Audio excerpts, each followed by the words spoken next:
Induction ஸ்டவ்வில் காமனாக ஒரு 5 பிரச்சனை வரும். அந்த 5 பிரச்சனை என்ன இந்த வீடியோ ஃபுல்லாக பார்க்கலாம். ஃபஸ்ட்டு பிரச்சனை வந்து இந்த கண்ட்ரோல் பேனலில் தான் வரும் மெயினாக. கண்ட்ரோல் பேனலில் வந்து சுவிட்ச் இருக்குது, சுவிட்சில் தான் வரும். மேக்ஸிமம் ப்ராப்ளம் அந்த சுவிட்சில் மட்டும்தான் வரும். அதை நீங்களே வீட்டில் சால்ட்ரிங் இருந்துச்சா நீங்களே இப்போ அதை ரீப்பேர் பண்ணிடலாம். ரெண்டாவது வந்து இந்த ஃபேனில் வரும். இந்த ஃபேனில் என்ன பிரச்சனை வரும் அப்படின்னா டஸ்ட்டு அடைச்சிக்கிடும். அப்படி இல்லாட்டி ஃபேன் ஒர்க் ஆகாமல் இருக்கும். இதை நீங்கள் பக்கத்தில் இருக்க எலக்ட்ரானிக் ஷாப்பில் வாங்கி நீங்களே மாட்டிக்கலாம்.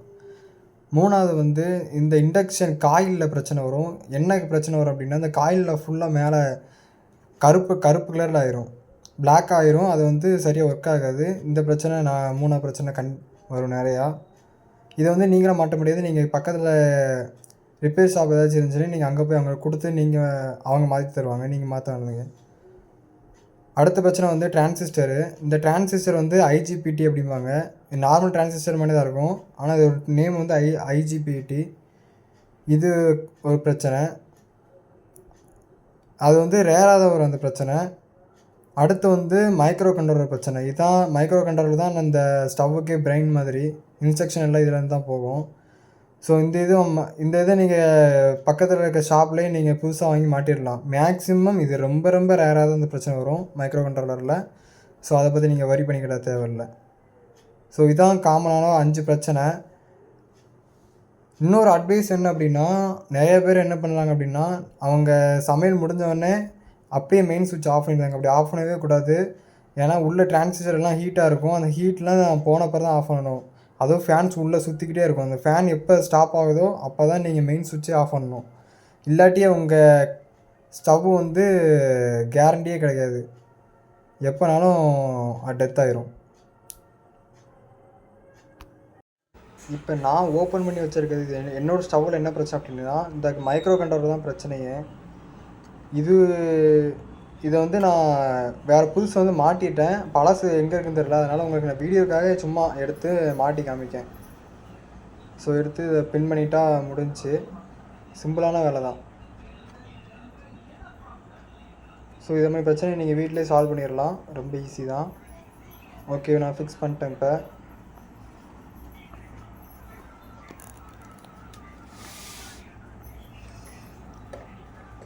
இப்போ வந்து நான் பவர் ஆன் பண்ணி பார்க்கேன். நான் பாக்ஸில் ப்ளக் பண்ணிட்டு சுவிட்சு போடுறேன்.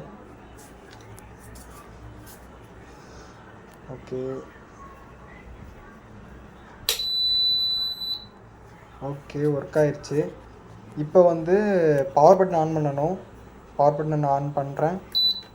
ஓகே இப்போ ஸ்டவ் வந்து நார்மலாக ஒர்க் ஆக ஆரம்பிச்சிருச்சு. நான் ஆஃப் பண்ணிட்டேன். இந்த ஃபேன் வந்து சுற்றிக்கிட்டே இருக்கா, அதாவது அந்த ஹீட்டை வெளியில் தள்ளுறதுக்காண்டி இந்த ஃபேன் வந்து ஒரு 1 மினிட் 2 மினிட் கண்டினியூஸாக ரொட்டேட் ஆகிருக்கும். இது நீங்கள் நின்ன பிறகு மட்டும்தான் மெயின் ஆஃப் பண்ணணும். ஸோ இதை நீங்கள் ரொம்ப கேர்ஃபுல்லாக இருக்கணும். இல்லாட்டி உங்கள் அடுப்புக்கு கேரண்டி இருக்காது. ஓகே, கொஞ்ச நேரம் வெயிட் பண்ணுவோம், சுற்றி முடிக்கிட்டோம்.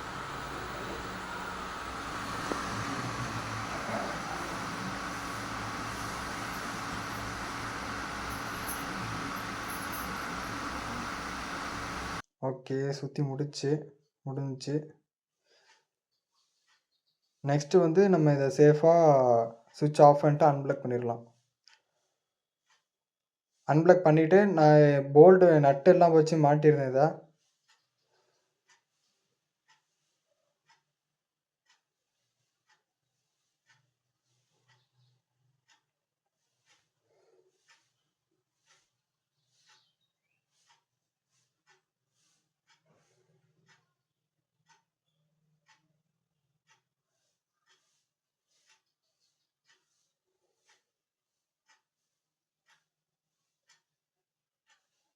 ஓகே, இதை மாட்டியாச்சு. அடுத்து கண்ட்ரோல் பண்ண மாட்டோம்.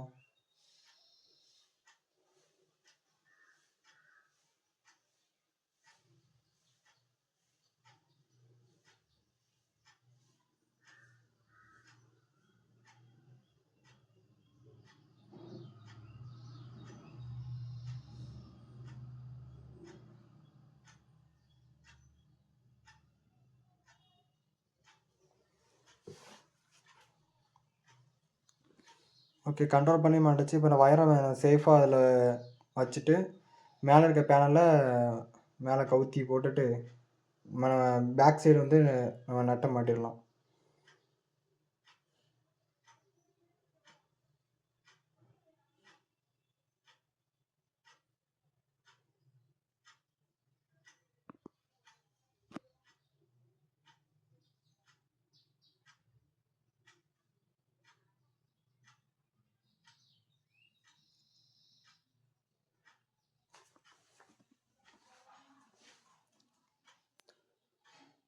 ஓகே, மாட்டினதுக்கப்புறம் எப்படி ஒர்க் ஆகுதுன்னு பார்ப்போம். இப்போ எல்லாத்தையும் மாட்டி முடிச்சுட்டு நான் இப்போ தண்ணி சுட வச்சு காமிக்கேன். ஓகே, ஆன் ஆயிடுச்சு. இப்போ நான் பவர் பட்டன் ஆன் பண்ணிடுறேன்.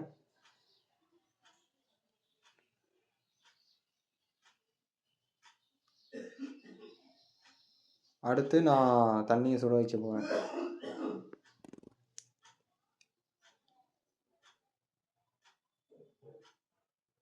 ஓகே, ஹீட் மில்க் வச்சுருக்கேன் 15 நிமிஷம். ஆனால் 15 நிமிஷத்துக்கு முன்னாடி இது சூடாயிரும்.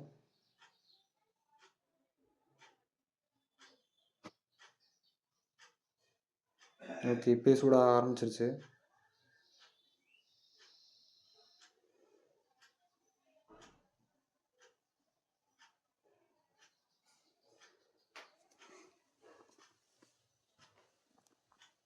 ஓகே, தண்ணி கொதிச்சிருச்சு. இந்த வீடியோ நான் ஃபுல்லாக எதாவது காமிக்க அப்படின்னா எப்படி ஒர்க் ஆகுது, நான் ரிப்பேர் பண்ணது எப்படி ஒர்க் ஆகுதுன்றதை காமிக்கிறேன். இதே மாதிரி நீங்களே வீட்டில் ட்ரை பண்ணலாம். கொஞ்சம் சேஃபாக ட்ரை பண்ணுங்கள், சேஃபாக ரிப்பேர் பாருங்கள். ஸோ அதான் சொல்கிறேன். மேக்ஸிமம் நீங்கள் இந்த ஸ்டவ் வைக்கும்போது அந்த சர்க்கிள்குள்ளேயே நீங்கள் பாத்திரம் அடங்குற மாதிரி வைங்க. அதுக்கு வெளியில் வச்சா ஃபால்ட் ஆகுறது கொஞ்சம் வாய்ப்பு இருக்குது. அந்த சர்க்கிள்குள்ளே மேக்ஸிமம் நீங்கள் வைக்கிற மாதிரி வைங்க.